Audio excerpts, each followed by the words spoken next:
Good morning, good afternoon, and good evening. We will wait for 1 more minute, 2 more minutes, and then we will start the proceedings. Thank you for all for joining this session. We'll just start the session in a minute. Thank you.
Okay.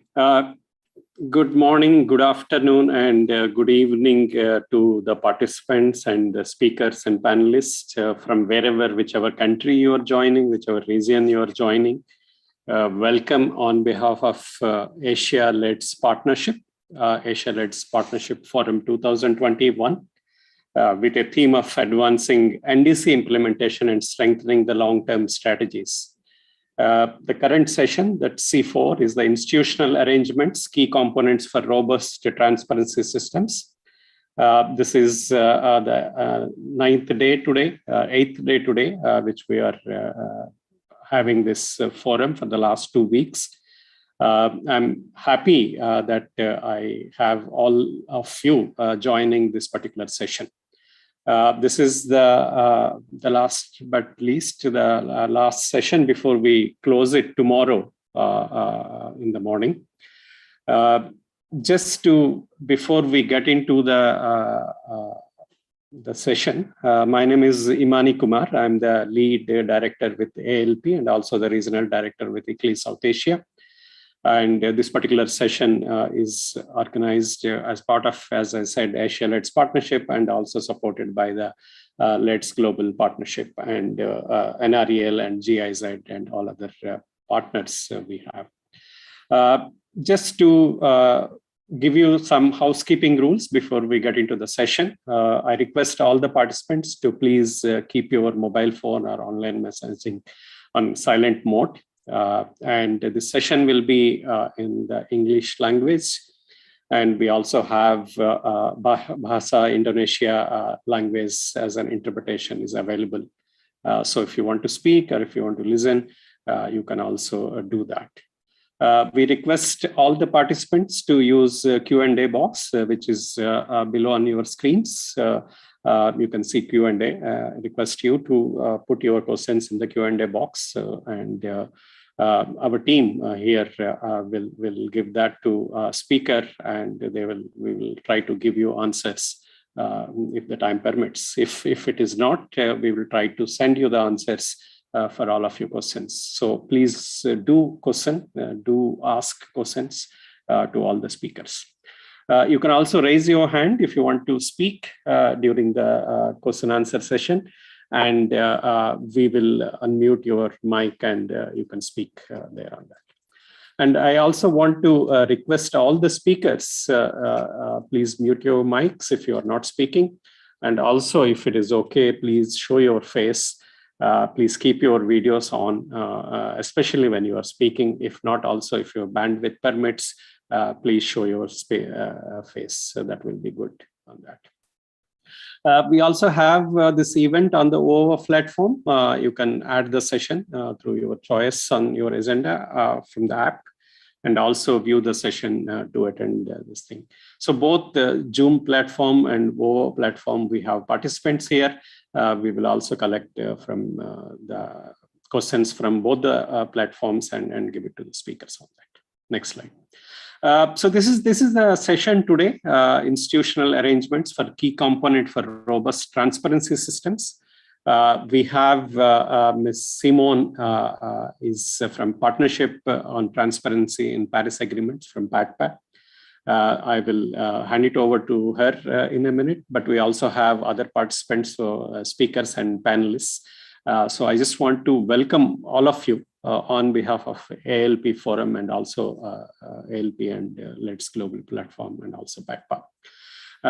Ms. Simone holds a master's degree in interdisciplinary Latin American studies, where she focused on the sustainable agricultural resource conflicts and inequalities. Currently, she is working on the climate change issues, advocating at national level. Simone also coordinates the cluster of Portuguese-speaking countries with PATPA. As an individual, she is an active advocate on environmental justice and social inclusion. Thank you, Simone, for agreeing to moderate this session, and the floor is yours. Thank you very much. Thank you very much, Mr. Imani. And yeah, it's a big pleasure to be here with all of you and joining this incredible Asia Let's Forum. And wow, I'm thrilled. We're already more than 60 participants, also on the last day of this forum, almost last day. And so a very warm welcome also from my side to all participants of today's session on institutional arrangements. As you already said, my name is Simone Gotthard, and I work for the Partnership on Transparency in the Paris Agreement, in short, also known as PATPA. And I will moderate this session. So the Partnership on Transparency supports international efforts to engage in practical exchanges and political dialogue on climate transparency. Within the partnership, we have established 5 regional groups, and one of them, of course, is also the Asian regional group, where we are organizing workshops and technical training courses, always tailored to the needs of the various countries taking part. Well, and so today it's, let's say, the Transparency Day of the Asia Let's Forum. And it's excellent that, some of you may have already joined the introduction or the other session on the enhanced transparency framework this morning. And very many of our transparency colleagues, with whom we also work closely together, have already shared their experiences and introduced helpful tools, such as, for example, also the BTR roadmap tool. And yeah, it was a great session. And I appreciated that they also stressed that institutional arrangements are a very key component for robust transparency systems. And also that we are not starting on scratch, but in many countries, there already exists a very good basis and structure and on what we can build on.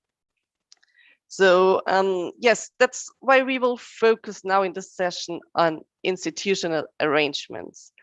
The objective of the session is to highlight the importance of establishing and maintaining robust and sustainable institutional arrangements for transparency.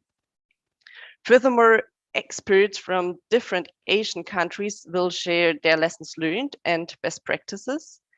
You will get insights how countries dealt with challenges and potential solutions.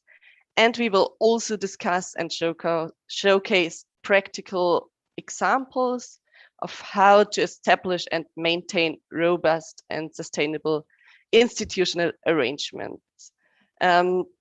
First, I would like to give you a quick overview of the agenda again. May you can show the slide, please? Thank you very much. Perfect. So first of all, we will hear an overall presentation by Mr. James on institutional arrangements for transparency systems, especially focusing on options and benefits. This will be followed on a panel discussion based on country experiences. And here I warmly welcome Ms. Ratnasari from Indonesia, Ms. Anand from Mongolia, Ms. Sandi from the Philippines, and Dr. Ms. Sugumadi from Malaysia. All our panelists are very great people in the climate area and with many years of experiences. So it's really a big pleasure to have you here with us. And thank you so much for your time and for sharing your experiences. And as already announced at the end, we will have the Q&A session where you participants will be allowed to speak up. And yeah, we will also check the chat box, and you're all the chat box during the presentations, and we will refer to that in the Q&A session.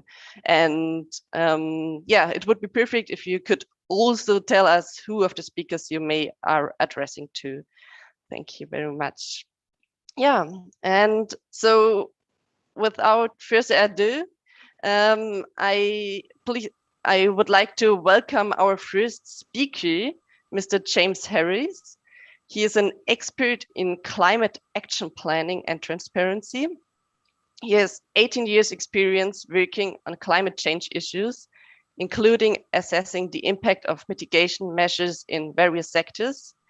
And James will give us this overview presentation on institutional arrangements for transparency systems. And yes, James, the floor is yours. Thank you very much. Great. Thank you, Simon, and thank you, Imani, for the introductions. I'm really pleased to be invited here to present this really interesting session, and I'm looking forward to the discussion later. So you've already heard an introduction. I work at Ricardo Energy and Environment based in the UK, but we've been doing a lot of work in Asia over a number of years, and I've been supporting countries with NDC development, implementation and updating, development of long-term low-emission development strategies, and setting up MRV and transparency systems. In terms of my slides today, I'm going to try and keep it quite short because I think the really interesting conversation will be later, hearing from the panelists. So I'll speak for about 15 minutes. I'll talk a bit about what we think, what are institutional arrangements, why are they important, what are some of the options and some of the key issues to consider, and then some sort of general high-level conclusions. So next slide, please. Thank you. So first, if we consider where institutional arrangements sit in the kind of wider process of sort of the NDC process. So the graphic on the left is taken from the Quick Start Guide to NDC implementation that Ricardo Energy and Environment and CDKN developed back in 2016 to support NDC implementation. And it set out a framework for NDC implementation with 5 key elements, one of which is MRV or transparency. Then the graphic on the right from the same document shows how it breaks down into discrete activities when looking at setting up a system for tracking progress towards NDC goals. And as you can see, highlighted in yellow, establishing appropriate institutional arrangements for oversight and coordination of MRV activities is a key step in the process. Next slide, please. But what actually are institutional arrangements? We sometimes consider them as a key component of transparency and greenhouse gas inventories alongside two other aspects, legal aspects and procedural aspects. And as set out in green on this slide, what institutional arrangements mean here can be a number of things. It includes which institutions, ministries, departments and agencies should be involved, what their roles and responsibilities are, how things should be coordinated and how cooperation should be ensured, and then finally any kind of capacity needs or training needs that are there in terms of transparency. So if we go to the next slide, please. So why are they important? So, I mean, this is all very well, but we need to think why institutional arrangements are important. And really they have importance both for international reporting, but also for at the domestic level, for domestic reporting to a domestic audience and to policy development in the country. And so looking first at the domestic level, institutional arrangements can help inform decision makers on what progress has been made and provide evidence to inform decisions on future policies. So this is one of the functions of the transparency system, and having robust institutional arrangements will help support that. At the international level, it will help, having robust institutional arrangements in place can really help strengthen international reporting, and that in turn will build trust and help countries fulfill their international reporting requirements. And we can also consider some key principles on the right of the slide. So the first is an obvious one, but it's that there is no one-size-fits-all approach. The approach for institutional arrangements will vary between countries and really should be tailored for each country.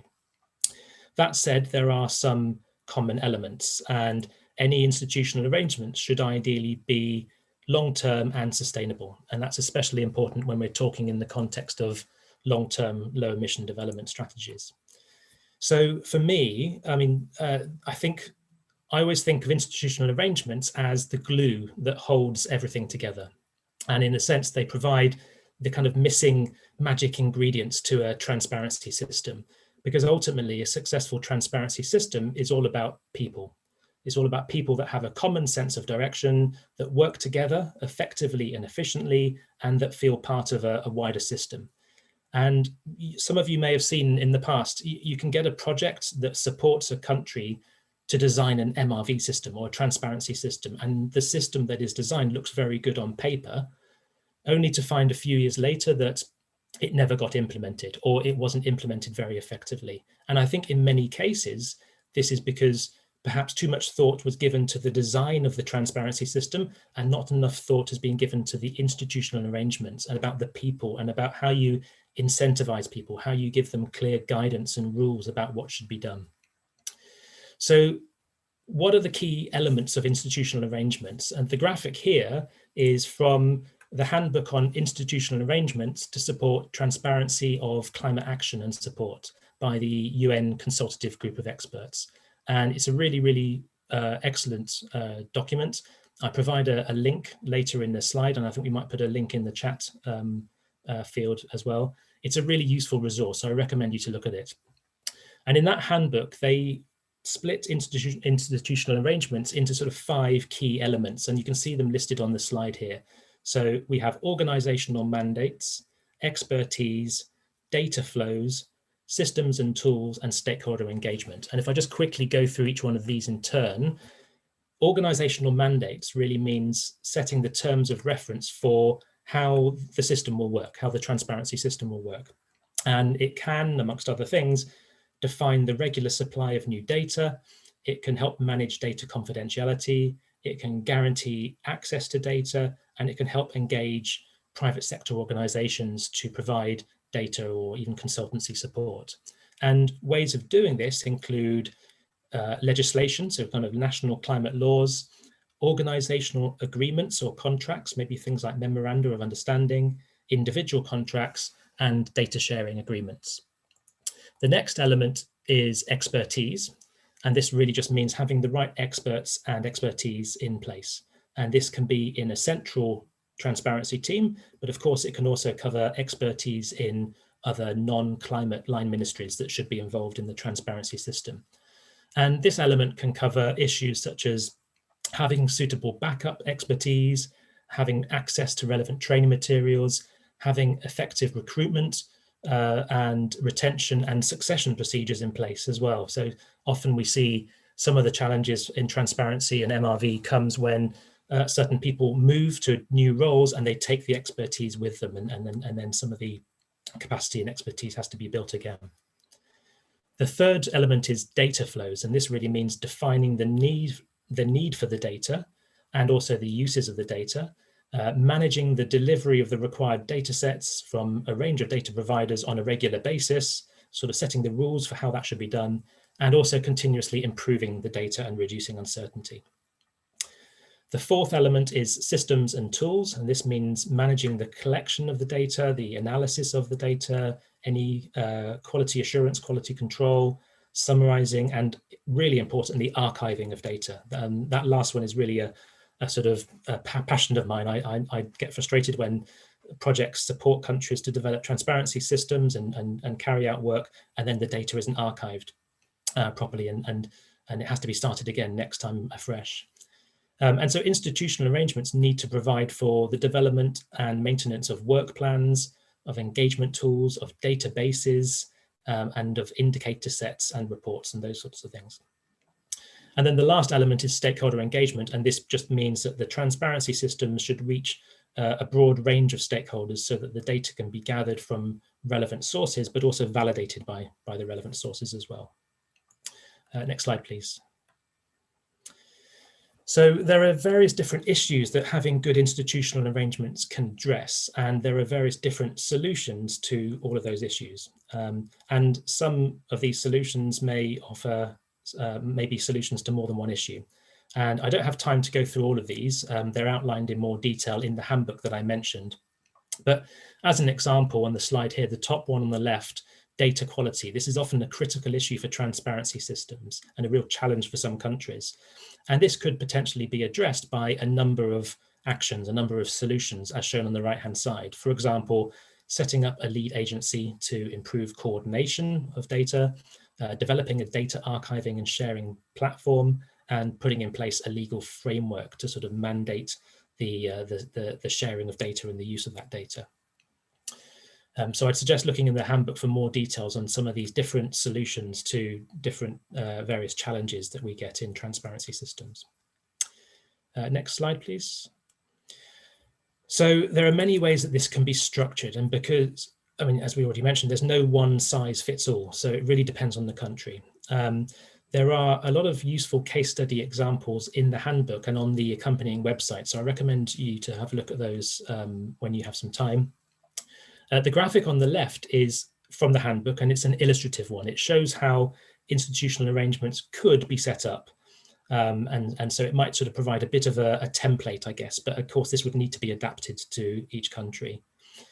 The example on the right is from the UK where I work, and I think it's quite an interesting one, if only because of the role that consultants play. And in this case, it's my company, Ricardo Energy and Environment, but that's not why I'm mentioning it. But you can see we appear in the green box on the right-hand side. So very much part of the institutional arrangements for the greenhouse gas inventory in the UK. And I think sometimes there's an assumption that the capacity for managing a transparency system has to be developed in-house in government.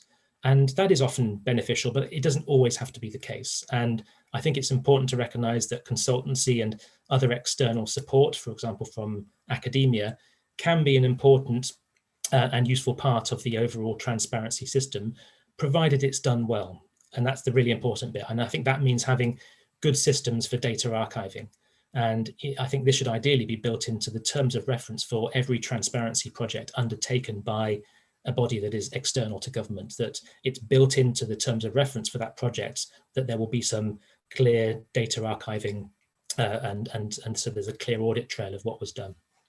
But I think the handbook very much backs up this point that whilst it is obviously good to build capacity in government in-house for developing and maintaining the transparency system, it is also fine to rely on external support. Next slide, please. So you might all think this all sounds very sensible and indeed kind of obvious in many cases, but what resources will you need to put it into practice? And again, it will depend on the country and depend on the approach taken. But the handbook has made an attempt to give a kind of rough estimate, and that's outlined on this slide here. So it kind of gives a very, very generic sort of sense of what kind of resources you might need to have some effective functioning institutional arrangements.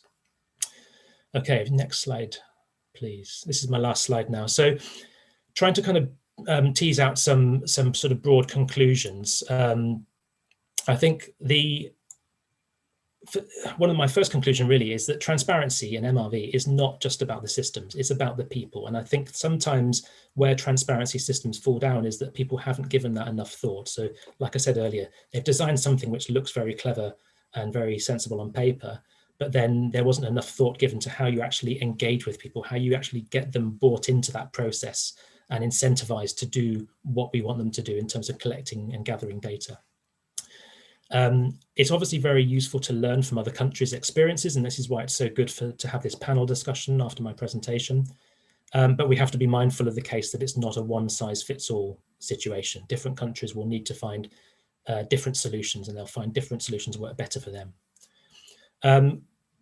Another point is work with what you've got and build on it. This is a generic point about transparency systems anyway, not just institutional arrangements, but it's always better to understand what is already in place and to develop and build on that if needed, rather than trying to design things from scratch.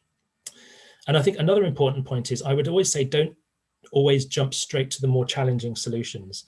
I think sometimes there's a temptation by especially some consultants providing technical assistance support to countries to come up with something quite advanced, like a very clever data sharing online portal, when in some cases there might be a much easier approach that can be taken, at least in the first few years. So I would always consider this low-hanging fruit. And I've had some conversations with countries to say, well, maybe ultimately you want to move to some kind of very sophisticated online data sharing platform or some very sophisticated institutional arrangements. But for now, is there something easier that you can do that can at least improve things from the current situation?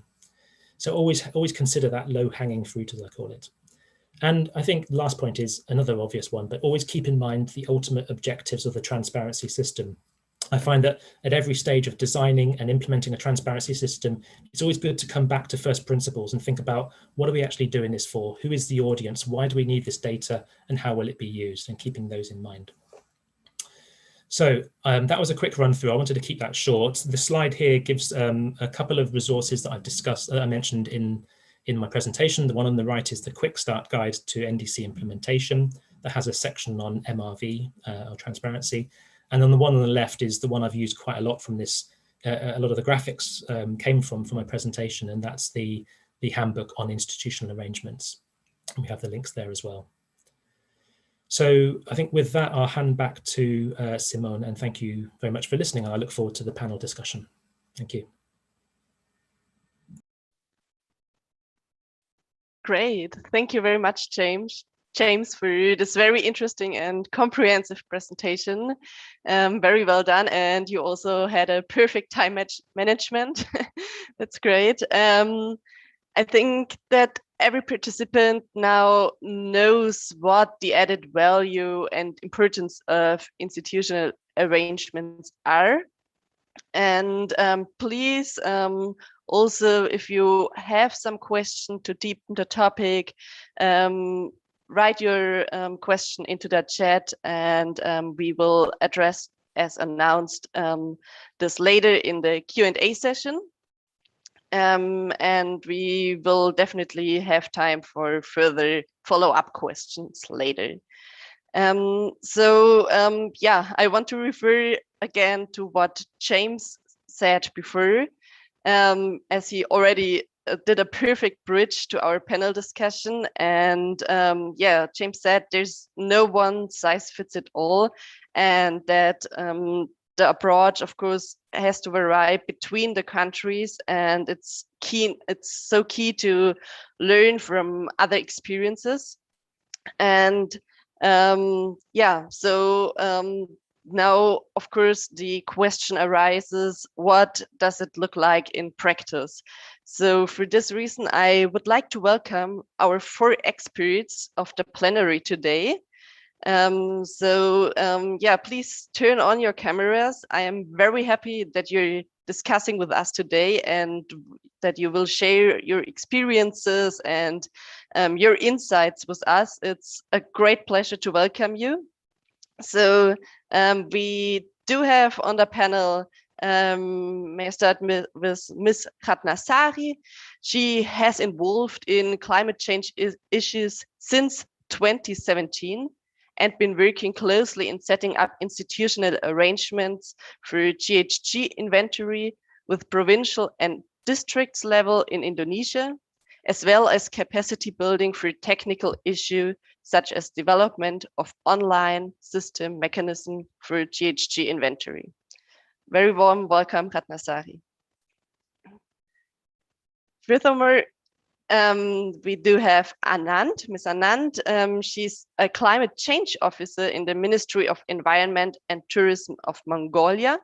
She's directly engaged in climate change policy, program development, intersectoral coordination, facilitating effective implementation of climate projects. Currently, she is focusing on improving climate legislation, developing national adaptation programs, and last but not least, national MRV system setup. Thank you so much that you're here with us today. Our third panelist is Ms. Sandi. She's a planning officer and chief in implementation oversight division from the Philippines. She has over 18 years of experience in the field of climate change. She heads the implementation oversight division of the Climate Change Commission, the unit in charge of monitoring and evaluating climate programs at the national and local level. She also leads the help desk for national and local climate budget tagging. Her division works on various climate reports to be communicated to oversight agencies and international organizations. Her team manages the MRV system to track climate action. Good to have you on the panel today. And last but not least, Mrs. Dr. Sugumari. She is Undersecretary of the Climate Change Division, Ministry of Natural Resources and Environment of Malaysia. She's responsible in facilitating the development of Malaysia's climate change position, together with other stakeholders at the regional and international level. She holds a strong academic background related to strategic studies and diplomacy, as well as a doctorate in international relations from the University of Nottingham. It's so good to have all of you here on the panel today. So much knowledge and so many experiences to share. Thank you very much. And I'm very much looking forward to a very exciting discussion with all your different country experiences. We will have 40 minutes for the panel discussion. So this means the session is quite tight. It's only just about 10 minutes for each of you. So I ask you to please keep your answers short and sweet. And please don't take it personally if I may have to interrupt you because of the limited time. Okay, so exactly, I think we don't need the PowerPoint for this session, and get to see you for, and fantastic to have you here. So if you don't have any more questions, I would like to directly start with the first question. This would be, if you want to also introduce yourself quickly, this would be okay. Just a few sentences, say about yourself, and furthermore also already explain what institutional arrangements means to you. Yeah, who wants to start? Maybe I can give the floor to Ms. Anand. Yes, thank you. Can you hear me? I hope. Yes. Yeah, you can hear me. Okay, perfect. So as Simone already introduced, my name is Anand Tsok from the Ministry of Environment and Tourism of Mongolia. I am with the Department of the Climate Change and in charge of the climate change related policies. So it is my pleasure to be here and share with you the experiences that we're having in Mongolia. And I'm quite happy with the organizers to having this discussion with this very important time frame, because I believe now that we have all the NDC target, the key agenda is the implementation. And within the implementation, of course, the transparency is, I think, one of the important frames that we have to have it. And of course, as Mr. Harris already mentioned, the institutional arrangement is the key component foundation for overall aspects of overall umbrella system or mechanism. So if we see that way, I would say, of course, I totally agree that the institutional arrangement has those important aspects or issues, agendas that's been shared, like the 5 ones. And specifically in our case, the legal and mandate-related agenda is one of the priority and, of course, the challenging one. So there are many other aspects that we needed to consider. So in terms of Mongolia, in case of the transparency, we're just starting to analyze, reviewing, assessing the current existing system in our current system. And we're focusing on 3 main components, so to speak. The first would be the GHG inventory related agenda. And the second would be NDC tracking related agenda. And the third would be the other agendas, such as the technology, finances, capacity needs, and so forth, would be one whole component of it. So when we talk about the transparency, we focus on that. So when we see in this frame, of course, the institutional arrangement is quite challenging, because it's a cross-sectoral and, of course, engage many other aspects, not only the statistical data flow, but NDC in itself is policy related. So this agenda is quite a big agenda that we're having at hand. And of course, currently we are cooperating with national and international experts. For instance, with the gold standard, we've just finished assessing the current existing system on MRV in Mongolia, because I would say we're in a phase of preparing to set up the system at the national level. But again, the MRV system in itself could be in a different levels. So as like national level, subnational level, project level, and so forth. So the challenge is, besides to focusing on the national level and national level MRV, we also need to focus on the different levels. For instance, the sectoral level, the project level, and so forth. So all these needs to be in a way to happen in a simultaneous way. So which we're kind of doing it even without intention. It just happens because there's a necessity of it, so to speak. So now the government is trying to catch up, so to speak, to focusing more on the national level MRV and transparency system setup in order to, to identify overall frame of it, and then to guide the further levels, such as the subnational level and the project level and so forth. So in terms of the institutional arrangement, we're focusing on establishing the cross-sectoral authority, which would be National Climate Committee that we have. And under the committee, we have the Experts Council, which consists of the different sectoral representatives at the technical level. And then from then on, we also designated the climate change, the officers or experts at each ministry and relevant organizations and departments and so forth. These are of course, the first steps that we're trying to improve. And of course, further on in the long term, we are focusing on improving the legal enabling environment, legislative environment, the policy environment, mandates of the stakeholders and so forth, which we're also working on, but then it takes a little longer time. But meanwhile, we are kind of designating the certain officers and specialists at each organization, at each stakeholders, in order to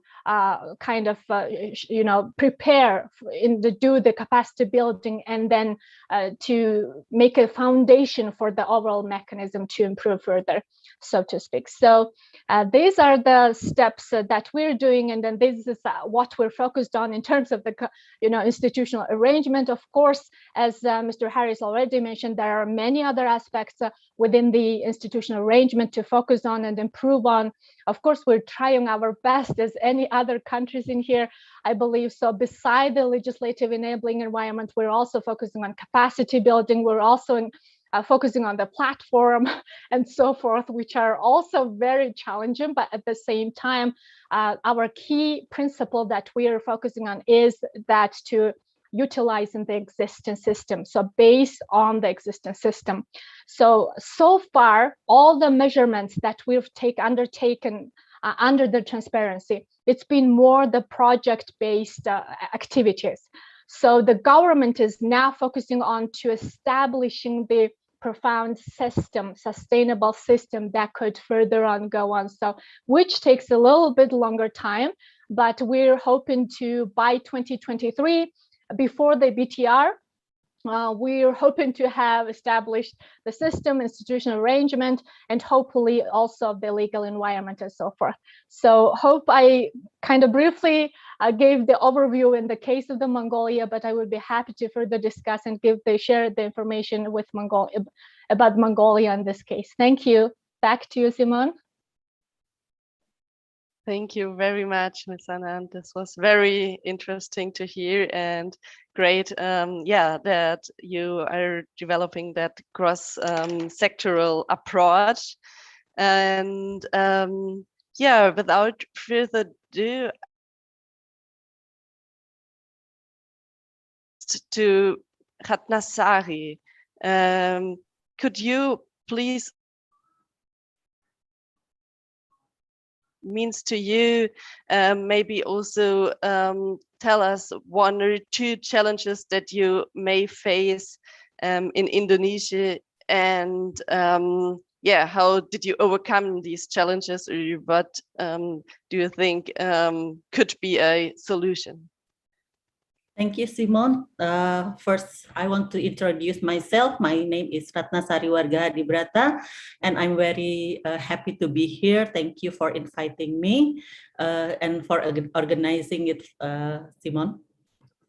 And then regarding the questions about the challenge that we face regarding institutional arrangement, is more like the commitment from our stakeholders, and then especially at a subnational level, where the commitment of local leaders are important for us, because we are consist of 34 provincial area, which is very difficult for us to coordinate with them.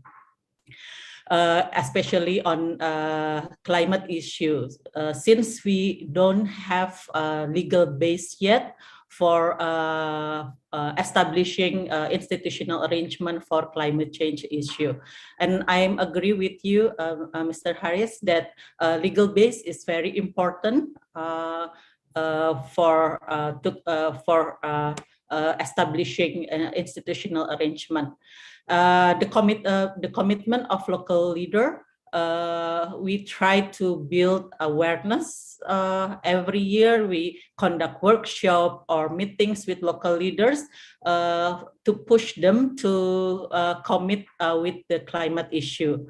And we consider that without institutional arrangement, we cannot conduct inventory, for example, or even implementing in NDC, because it requires coordination among stakeholders. As for the national level, we also facing a lot of challenge regarding the institutional arrangement. For example, regarding the funding, because they require funding to conduct the activity. So which they are trying too hard to provide it through a national budget, but still it's not enough to do that. And also with the subnational level, we found it very difficult because the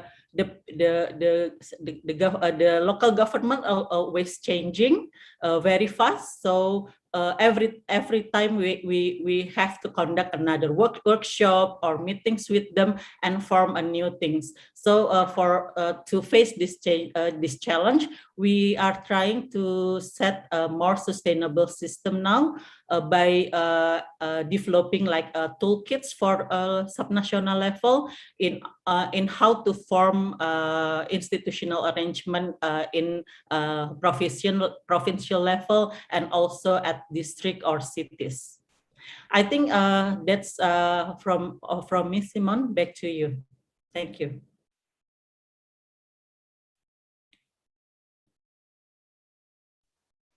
Thank you so much, Ratnasari. This was great. And yeah, very good to hear that you are developing toolkits through the provincial and district level.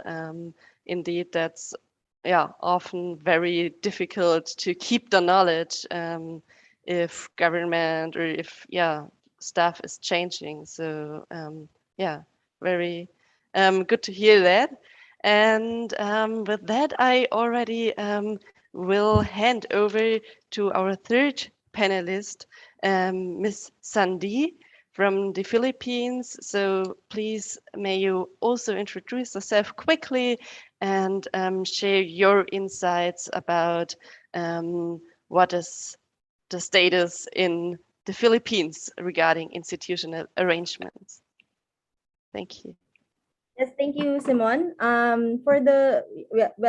You've already given a very comprehensive introduction about me. So I'm Sandy Recabar from the Philippines. I work for the Climate Change Commission. And in terms of institutional arrangements, you asked a while ago, Simon, what does it mean for us in terms of how do we see institutional arrangements or whether it's important for us. For me, institutional arrangements are very important. Setting up systems and institutions because they serve as a blueprint for us to implement a certain policy. It's also a blueprint on how we would like to address a certain issue. So because institutional arrangements, which James already presented a while ago, it actually tells you who should do what and what's the time frame for doing things. So if you want to implement something, institutional arrangements would be a very critical building block, so to speak, if you want to implement a certain activity or a certain policy. For the Philippines, perhaps I would just like to zero in on two major issues and also how we were able to come up with institutional arrangements for the greenhouse gas inventory, and also how we were able to institutionalize also the climate budget tagging system for both the national and local level. So before, for those who are involved in the negotiations, you know that the Philippines really prioritizes adaptation. So when we were starting the discussion on how we would be able to mainstream or institutionalize the greenhouse gas inventory, the conduct of the greenhouse gas inventory, it was an uphill battle for us, at least in the first few years, because we really needed to inform them the benefits of doing the inventory. Why is it important for us to do the inventory? What's in it for us? So coming up with orientation measures and also capacity building activities for these relevant agencies are very critical for us to be able to make them understand the benefits of institutionalizing the greenhouse gas inventory. So we spent 3 years sensitizing them on what is the greenhouse gas inventory, how do you do the calculations, and then how do we now formalize the institutional arrangements, why is it important for you to be there. So that's what we did for the greenhouse gas inventory. And then at least after 3 years, when we started the capacity building activities, after 3 years, we were able to issue an institutional arrangement, or we were able to issue a executive order which already outlines who will be responsible for doing the inventory. And when we were actually finalizing this, because it has to be signed by the president at that time, when the legal office of the president was asking us, it was not actually the commission now who was telling the legal team of the office of the president why it's important for us to issue an executive order for institutionalizing the greenhouse gas inventory. It was actually the agencies themselves, because of the effort and the time that we've spent with them, sensitizing them about the issue. So that actually kind of helped when we were issuing the legal instrument for that. For the climate change budget tagging, it's also very important in terms of institutional arrangements to make sure that the appropriate agency is being tapped for a particular engagement. So the budget tagging, what we're doing right now for the climate budget tagging is that agencies, before they submit their proposals to the Department of Budget, if they have identified programs, climate-related programs, they have to submit that to the Climate Change Commission for evaluation. And then once we evaluate them, and then we give them the go signal that this could be tagged as a climate program, this will be included now in the budget proposals of the government agencies, state universities and colleges, and also government-owned and controlled corporations. And they submit that as part of their proposal to the budget ministry. So when we were setting up that system, we were thinking, who should be involved and how do we involve them? So it's very important at the onset to really tap the right agencies, so that you would be able to, once it gets to the implementation stage, you now have at the onset, we have a joint memo circular with the budget ministry. Because at the onset, when we were starting the system, they were already there when in the inception stage. So it's very important also to ensure that they are already there at the start of the process. You are able to identify who would be the appropriate government agency, or not just government agency, but also other institutions that play a very critical role in the implementation of a particular issue. So I think that's my take on this. Capacity building is very important. Orientation of agencies, why it's important for them, and also engaging and collaborating with key agencies at the onset. So that's how we address some of the issues in terms of institutional arrangements for the Philippines. Thank you. Thank you very much, Ms. Sandine, for sharing your very valuable insights. Sorry. And indeed, the climate budget tagging sounds also very important. And I want to give, last but not least, the floor to Ms. Sugumari from Malaysia. And the floor is yours. Thank you very much for being here. And I wanted to also encourage all our participants to please raise your questions in the chat, and then we can discuss later on in the Q&A session and directly interact with you. But yes, now the floor is yours, Ms. Sugumari. Thank you so much for being here with us today. Thank you, Simon. First of all, thank you for the invitation.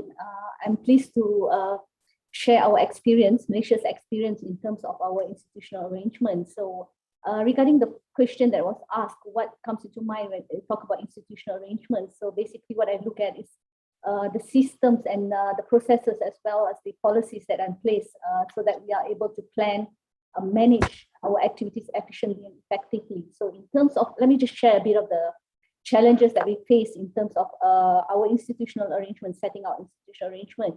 So there have been several challenges along the journey of setting up our institutional arrangement, and would like to key them into three main aspects, which includes the institutional capacity itself, human resource capacity, as well as financial capacity. So in terms of the institutional capacity, we foresee a much more challenging role in terms of reporting our future upcoming obligations, especially under the UNFCCC, such as the biennial transparency report. So there's this challenge of, we look at in terms of new data flow establishment, compiling and reporting activities. And this in turn creates a new requirements to be fulfilled by a larger and well-supported team of national experts. And we also foresee that there's a need to establish a legal framework to formalize these new roles, responsibilities in terms of resources, as well as relationship that needs to deliver the transparency system. So there are also challenges in terms of communication and coordination among all actors, not only in the government sector, but also the private sector, NGOs, academicians, and others. As you know, for Malaysia, the climate change involves various ministries, because there are various sectors under the purview of different ministries. So this is important for us to look at, and this is a challenge as well.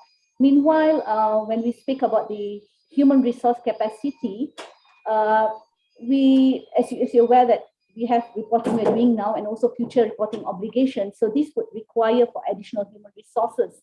So basically we need to build a bigger team of experts. Currently, we actually have only a handful. So this is something that we really need to work on. And in terms of the challenges that we face in terms of financial capacity, as we are aware, continuous improvements are carried out via various projects. So there's need to have sufficient financial support.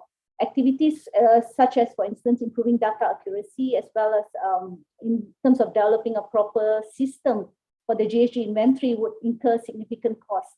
And here's the challenge is to fulfill the financial needs in order to keep the improving these efforts in terms, especially in terms of our reporting. So maybe I'll stop here, then we will see what's the next question. Yeah, thank you. Over to you, Simon. Thank you very much, Ms. Sugumari. And yeah, so the next question would be, how do you ensure the sustainability of institutional arrangements?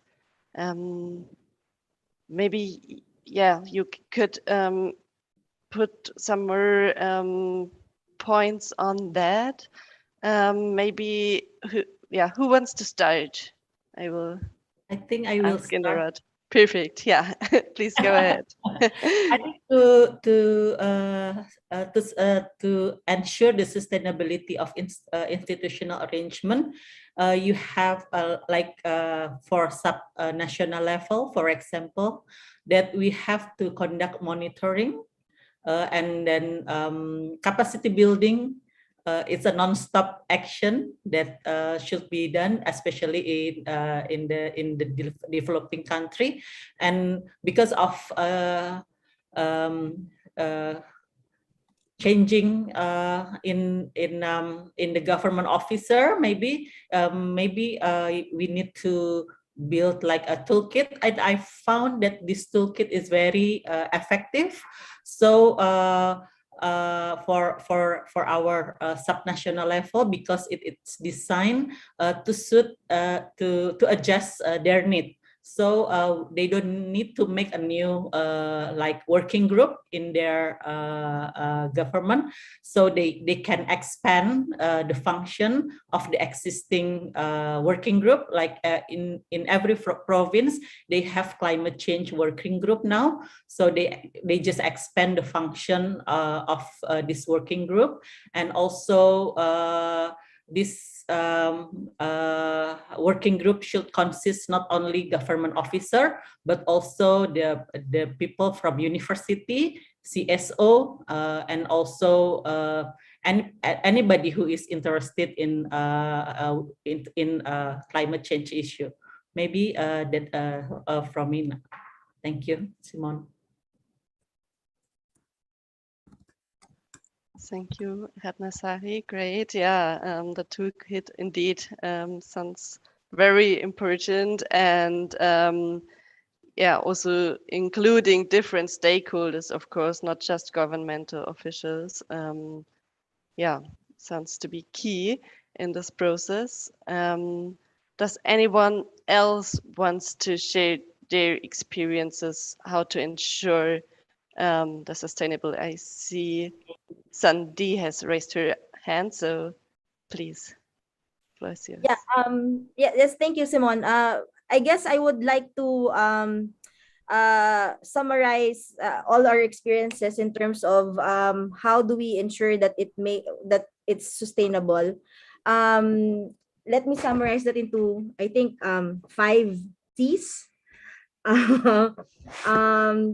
The first one would be collaboration. That's very important because climate change is a cross-cutting issue and also an intergenerational issue. So you have to make sure that you would be able to collaborate with as many stakeholders as possible in terms of implementing certain issues, certain policies for climate change. And also there is that thought that even if you are the lead, so to speak, for climate change, you have to make sure that when you engage with stakeholders and when you engage with other agencies, you have to make them feel that they are working with you rather than they are working for you to implement a certain activity, because relationships matter.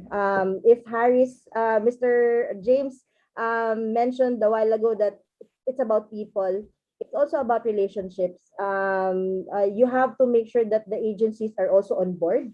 So having that kind of collaboration with the agencies would be very critical. So that's one C. The second C would be capacity enhancement. I've already mentioned this. This would help you identify or help you engage more stakeholders to make them see the benefit of doing climate action, so to speak. And third would be crafting policies, procedures, and legal issuances, because this sort of formalizes the implementation of a certain issue. If you come up with policies that would give you guidance on how to do things, who should do what, as what I've mentioned a while ago. I think the fourth one would be customized systems and tools, because we know that there are some tools out there, but how do you now customize that to make sure that it's also applicable to the country, and not just to the country, but also to subnational actors as well. So having that kind of tools that are available and customize that to fit the scenarios also, and the governance structures of the country really matter. And I think the last one would be the commitment of the leaders, and also having champions, not just in the government, but also from the private sector, from the academe, from the civil society, to make sure that when we address a certain issue, they're all on board. So I think that's the, I don't know, that's 5 or 6 C's that I have for making sure that, it's we address things in a sustainable manner. In a sustainable manner. Thank you. Thank you very much for this very broad and also structured and well explained overview and explanation. This was very broad. I have seen on other hand, Ms. Sukumara, do you still have a point to add on that? Yes, thank you. Okay, so in terms of sustainability, in the case of Malaysia, what we are looking at is establishing a legal framework. Currently, we don't have a Climate Change Act, so we are working towards that. And through this proposed legal instrument, we'll be able to address various climate change aspects such as mitigation, adaptation, our inventory, also the reporting obligation, the economic instruments, as well as the financial mechanism to support the nation's aspiration for sustainability. And I'd just like to inform, we do have this mechanism where at the highest level where we have this Malaysian Climate Action Council, which is chaired by our Prime Minister itself, and this involves various ministries as well as the states, chief ministers and all that. So this would be at the highest level policy. And of course, we do have our various other working groups which we involve all stakeholders. So even the NGOs, the academicians are all involved in our National Steering Committee as well as the technical working group. So we have that platform for that. So that is actually very important. And also we are currently looking into reviewing our climate change policy, which is 2009, it's quite outdated. So we are working towards that. So we are trying to set all that up. And in overcoming the barriers of human resource capacity, so basically we, as I mentioned earlier, we need to build the expertise. So Malaysia is moving towards a centralized coordination center, which is known as the National GHG Center. And this center will cater for three main functions, which are to assist in the preparation of the GHG inventory, to assist in the implementation and monitoring of NDCs, as well as to assist in carbon market and registry related works. So this is very important, and in ensuring also the efficiency of coordination between relevant stakeholders and in streamlining the GHG inventory activities that we have, Malaysia is working towards a Malaysia GHG information management system. And this web-based communication system will be able to increase capacity for data collection and analysis, as well as incorporating the QA and QC process in completing the GHG inventory compilation process in a timely manner.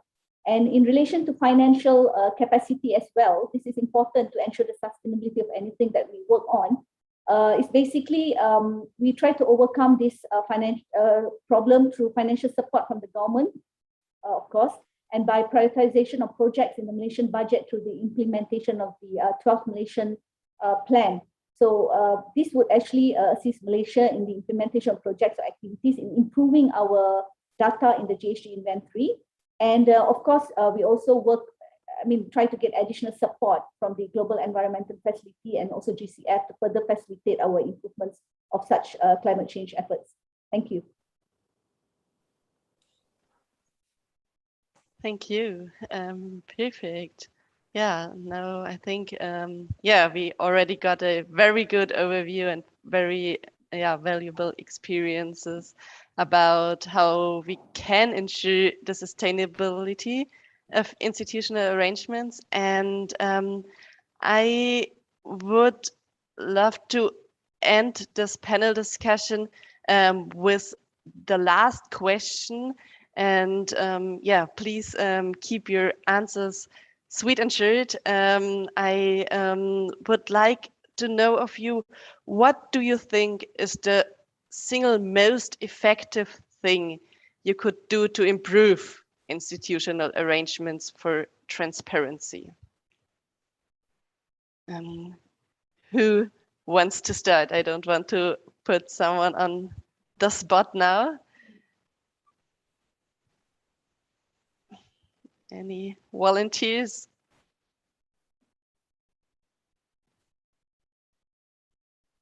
Yes, here are two volunteers. I don't know who was faster. So maybe let's start with Anand. Yeah, thank you so much.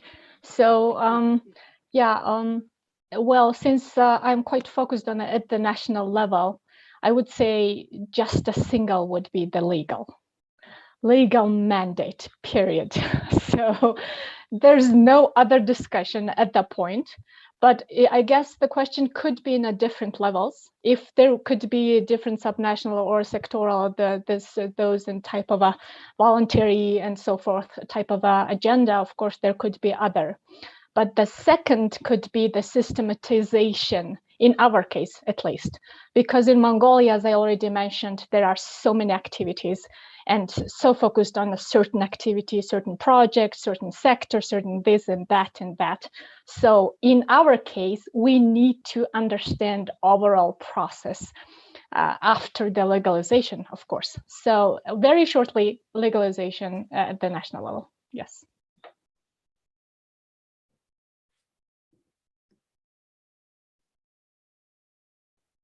Yeah, back to you, Simon, sorry. Yeah, thank you. And with that, I hand over to Sandeep. Yes, thanks, Simon. We already have the legal mandates. We also have the systems in place. So I think for us, it's really important to focus on relationships, because if you get to implement certain policies, you have a system in place. Sometimes after a few years, you have to revisit and evaluate where you did wrong and why is it not working, for instance. So relationships with agencies and making sure that you are engaging them and having them on board, because you respect their mandates, you respect their contribution to climate action. So I guess investing really in relationships and making sure that they feel that their opinions matter, their suggestions in improving the process matter. So I think that's where we are right now, really investing in relationships with other agencies, because climate change is a cross-cutting issue. The Climate Change Commission, we're a policy-making body, but the implementation ultimately boils down to the other agencies. So if you do not have those kind of relationships with them, it would be difficult for you to really implement, let's say, your NDCs. If your energy ministry is not on board, if your transport ministry is not on board. So I think that's my answer to that, Simon. Thank you. Great, thank you. So the most effective things so far are the legal mandate and the relationship. Ms. Sugumari, may you want to? Ms. Ratnasari also has raised her hand. So I give the floor first to Ms. Sugumari. Yeah, in the case of Malaysia, as I mentioned, we don't have an act at the moment. So I think the legal framework is very, very important. As well as I agree with Sandy, the support is important, because in our case as well, it involves a lot of other ministries. So you need to have the support and the buy-in from all the relevant sectors and the relevant stakeholders. So that is very important. And I'm glad to say that currently we are working very well with each other. So that is a good positive side of it. Thank you.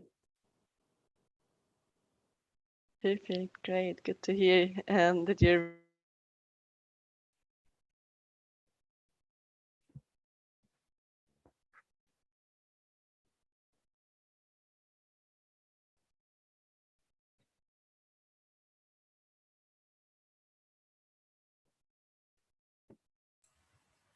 We seem to have lost Simon. Simon, are you there? Can you hear me? Can you hear me We now? can now, Yeah, Can okay, perfect. Thank you. My internet connection isn't that good today. Yeah, thank you very much for these insights, Ms. Sugumari. And I want to hand over for the most effective thing in institutional arrangements to Ratnasari.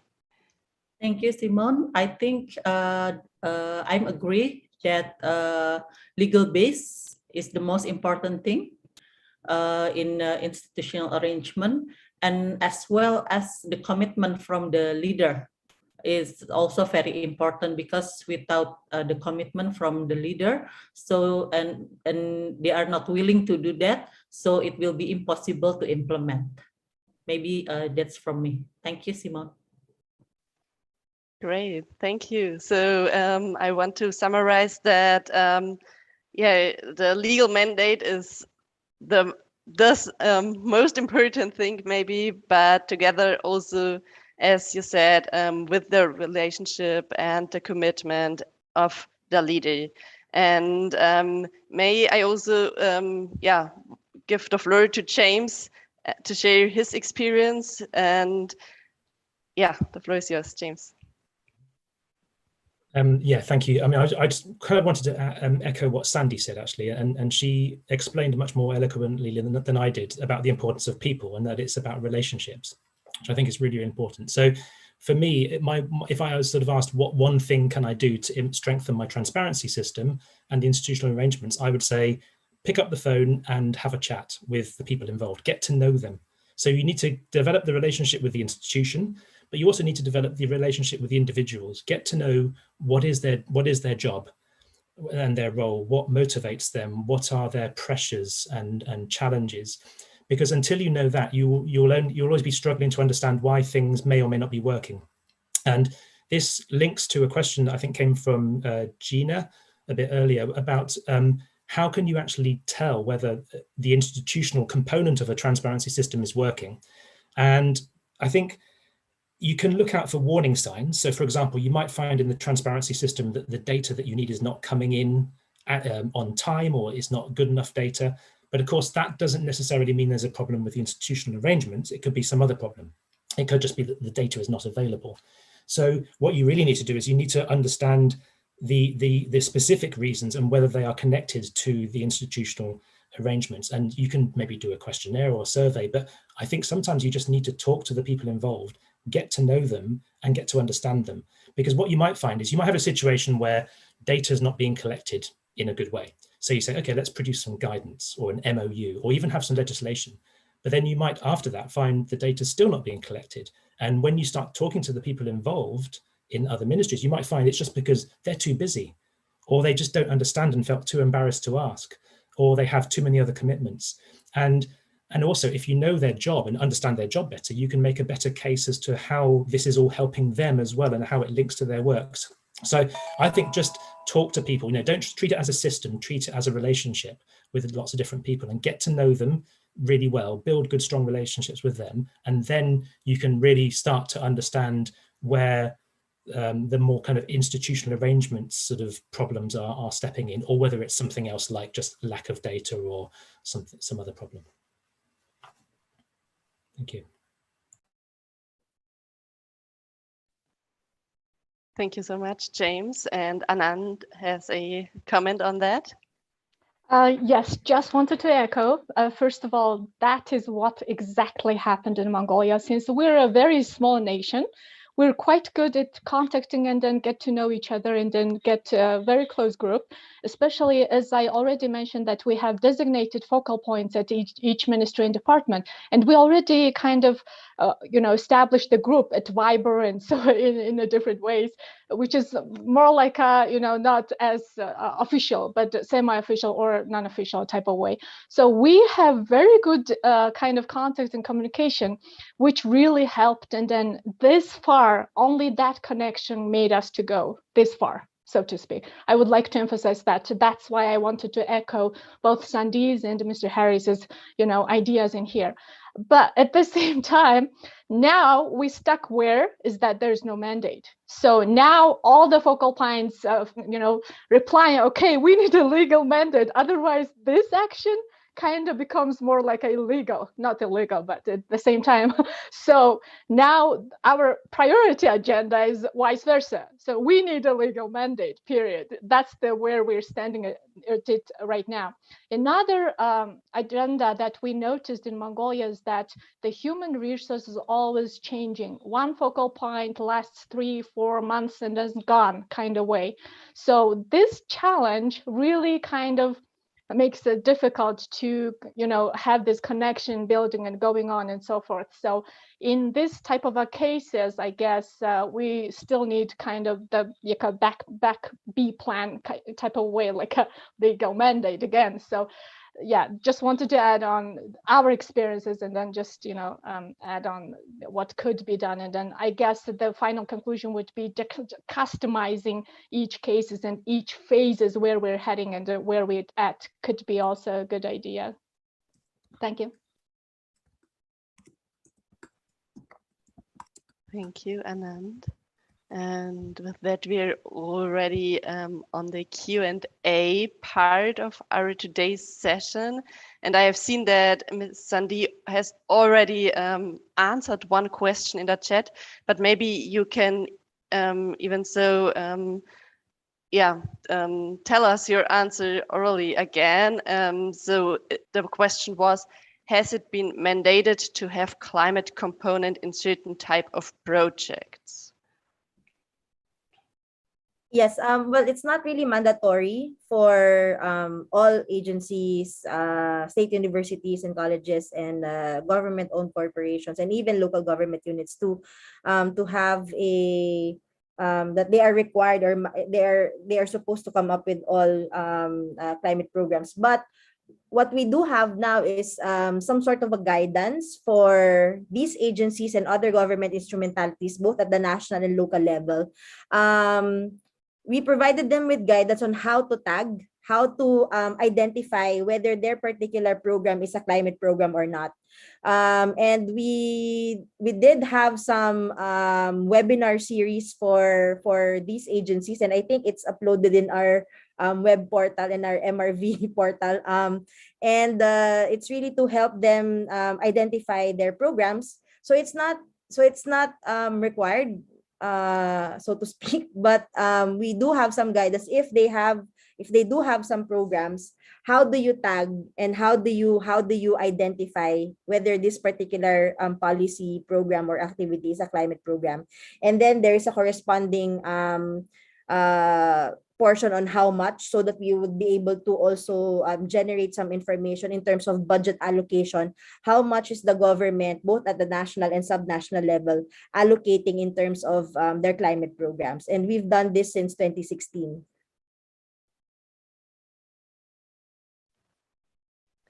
Thank you so much. I think that answered very well the question.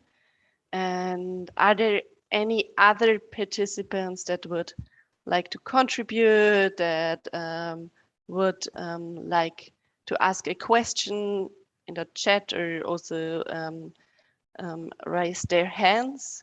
Now there would be the time to do so. It would be, of course, also interesting to hear maybe other country experiences. Yeah, please feel free to use the chat box or raise your hand. Simone, I noticed there was another question in the chat, in the Q&A box, about the practical challenges in coordinating between different line ministries. I thought it might be interesting to hear from some of the panelists on that. Perfect, thank you, James.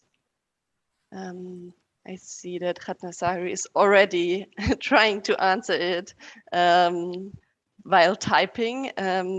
So maybe, do you want to tell us your opinion on that, your insights? If are you talking? Yeah, no, yeah. Yeah, I'm trying muted. trying to answer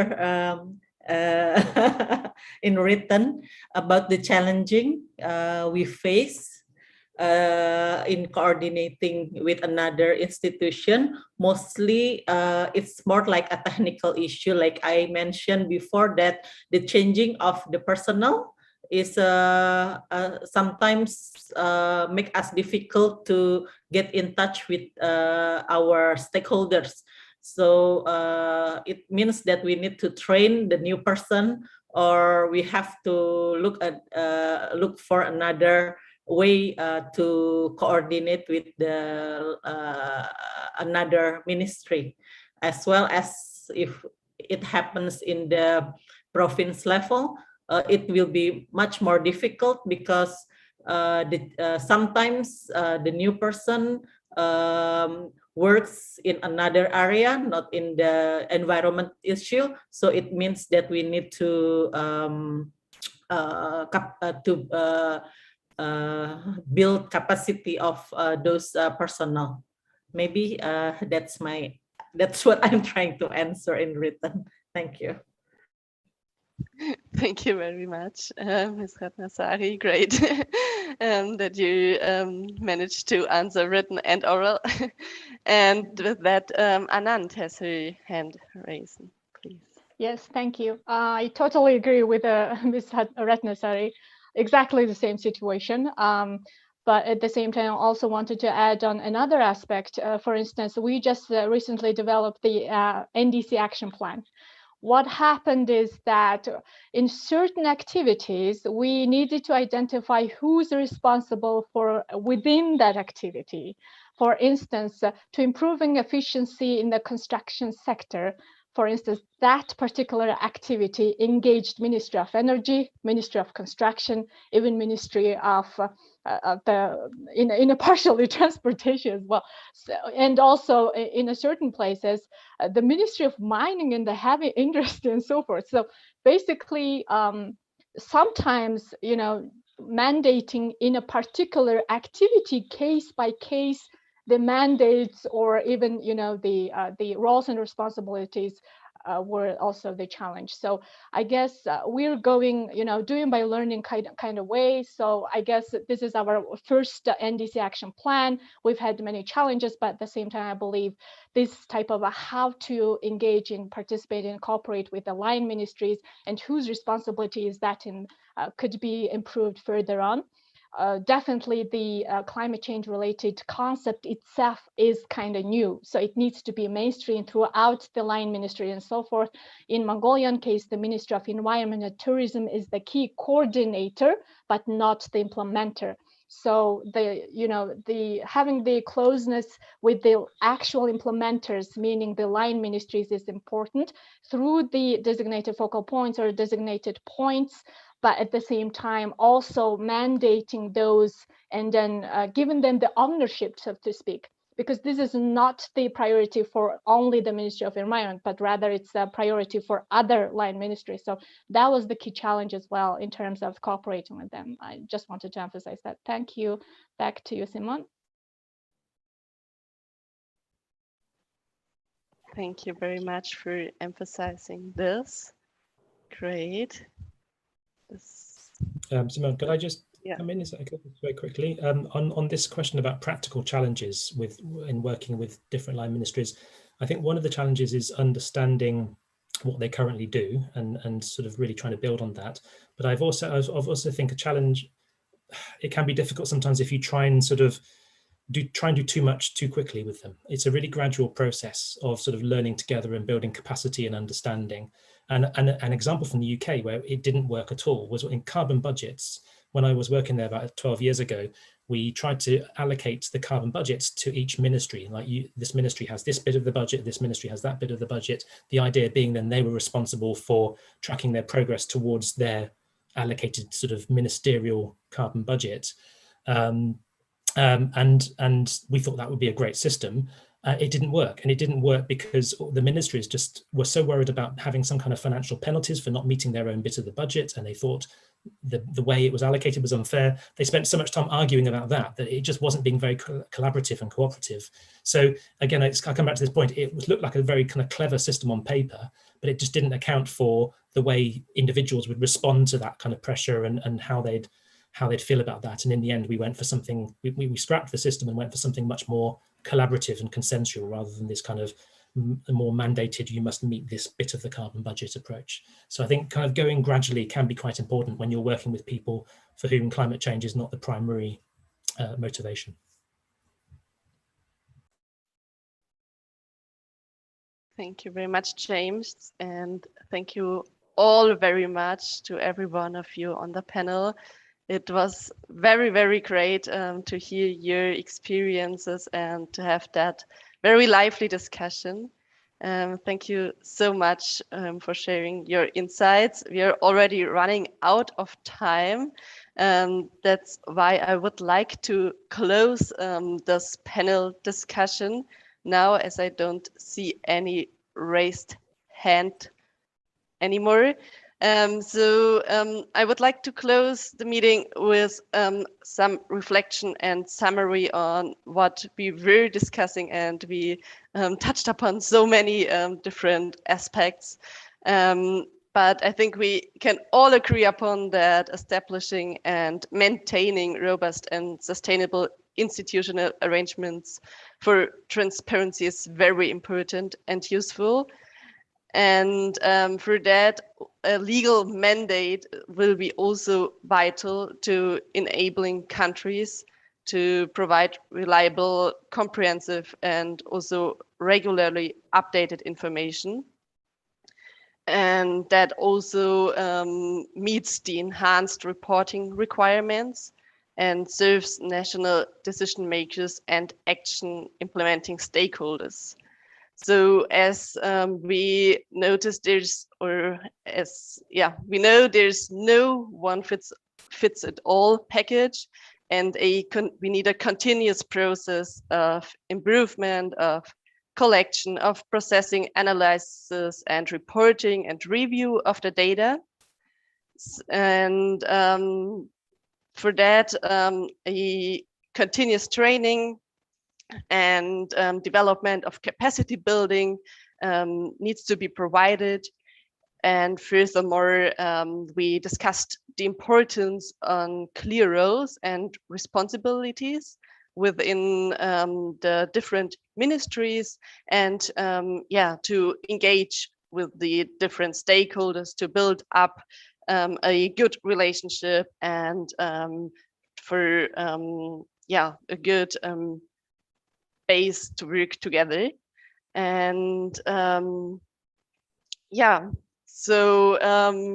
probably it would be good to have more guidance on some issues within the institutional arrangements, but especially also I think it is very valuable to foster the exchange like we had today between different countries and peers, as there are existing many good options and solutions already. And the events like this are important and timely needed also to exchange lessons learned, experiences, and also available tools and support. Every one, or let's say every country starts where they are currently are, and over time everyone is moving on the same direction. We just need the clear roadmaps and discussions and try to work together. And may I say some final words also referring to the partnership on transparency, where we have established 5 regional groups, and one of them is the Asian regional group, where we are organizing such workshops and technical training courses tailored also to the needs of the various countries taking part. And so please do not hesitate to contact us or write us your questions. And I also would like to finally draw up your attention on our booth on the Woowa platform, which you can find under the exhibitors side. And so thank you all very, very much for your time, for attending this session, and for your very active participation. I'm thrilled. I really liked the discussion, and thank you very much to everyone. And with that, I would like to hand over again to the ALP Secretariat. I think we still want to do a group photo and an evaluation of the session.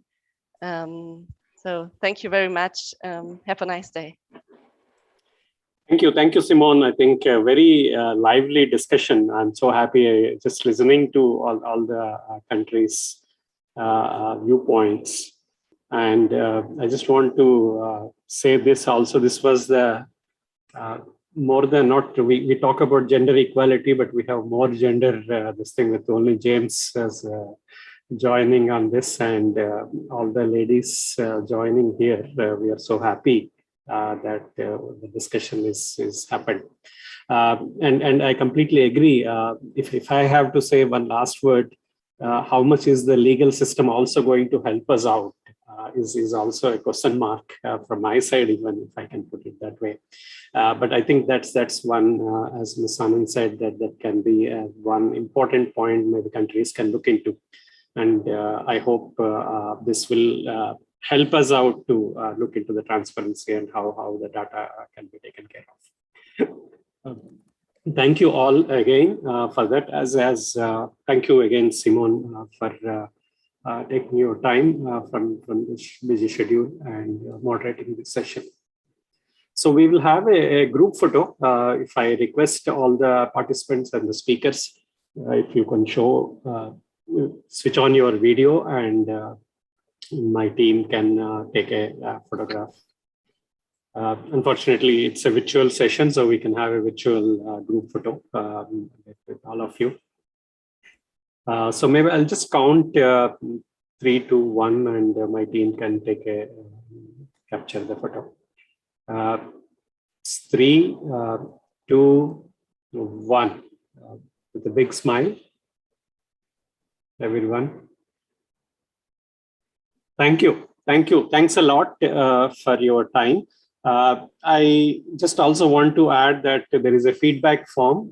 There is a link in the Q&A in the chat. You can fill that up. It will help us out to how we can proceed further under the ALP. And I also want to inform all of you, including the panelists, there will be a closing session. We have actually 3 weeks past in ALP forum. Today is the 8th day and tomorrow is the 9th day, which we are doing that. Generally, we do 1.5 to 2 days, but it's spread into 3 weeks this time. So there will be a closing session at 11 o'clock Bangkok time, which is 1 o'clock in Seoul and Tokyo, and 9:30 in India. So if your time permits, please join us. The session will be like, we will talk about what is the future, how the long-term climate ambition can take place, how ALP will help, and what is the ALP's role in that. So request all of you to please join us for the closing ceremony tomorrow. And we also have a new steering committee, and I'm happy that Ms. Anand has agreed to announce the new steering committee tomorrow. So we will have announcement of the new steering committee also for the next 2 years for the ALP. So with that, once again, I just want to thank each and every panelist, and also Simone for your moderation, and James and other people. Thank you again. Stay safe, stay healthy, and see you tomorrow with all of you. Thank you. Thank you so much. Have a good day. Thank you. Thank you all very much. Thank you, Simon. Very much, everyone. Thank you. Thank Bye-bye. you. Bye.